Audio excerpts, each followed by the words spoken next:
ஒரு சிலருக்கு வந்து இந்த மாதிரி தியரிட்டிக்கலாக கொஷின் பார்த்தீங்கன்னா உங்களுக்கு வந்து கஷ்டம்னு சொல்லி ஃபீல் ஆகும். பட் ஆனால் இந்த மாதிரி கொஷின்ஸ் வந்து ரொம்ப ஈஸி சால்வ் பண்ண. இப்போ நம்ம இந்த கொஷினை சால்வ் பண்ண ட்ரை பண்ணலாம். A Zener diode with Vz is equal to 5.1 volt. Zener diode voltage வந்து 5.1 வோல்ட்னு கொடுத்துருக்காங்க. is used to regulate a power supply of 9 volt. Inputs power supply வந்து 9 வோல்ட்னு சொல்லி கொடுத்துட்டாங்க. With series resistance of 1 kilo ohm. ஒரு series resistance வந்து இதில் 1 kilo ohm resistance வந்து கனெக்ட் ஆயிருக்குன்னு சொல்லிட்டாங்க. இப்போ நம்மளோட கொஷின் என்னென்னா, calculate the voltage across the resistor and calculate the current through the zener diode.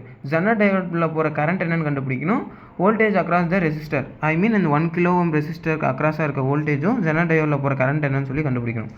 இப்போது கிவன் எனக்கு வந்து சப்ளை வோல்டேஜ் வந்து 9 வோல்ட் கொடுத்துட்டாங்க, ஜெனர் வோல்டேஜ் வந்து 5.1 வோல்ட், ஆரோட வேல்யூ 1 கிலோ ஓம்னு சொல்லி கொடுத்துருக்காங்க கொஷின்லேயே.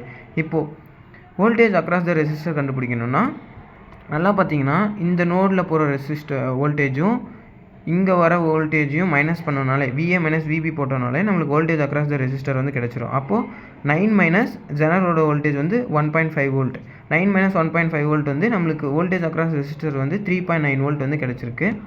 இப்படி தான் வந்து வோல்டேஜ் அக்ராஸ் த ரெசிஸ்டர் வந்து கண்டுபிடிக்கணும். பி செகண்ட் கொஸ்டின் என்ன கேட்டிருந்தாங்கன்னா, calculate the current through zener diode. Zener டயோடில் போகிற கரண்ட் என்னன்னு சொல்லி கேட்டிருக்காங்க. நான் ஏன் இங்கே ஐஇசட்னு போட்டிருக்கேன்னா, ஜெனர் டயோடில் போகிற கரண்ட்டை கண்டுபிடிக்கிறனால கரண்ட்டை இன் ஜெனர் டயோடு தான் ஐஇசட்னு டினோட் பண்ணியிருக்கேன். அதே மாதிரி விஆர் டிவைடட் பை ஆர்.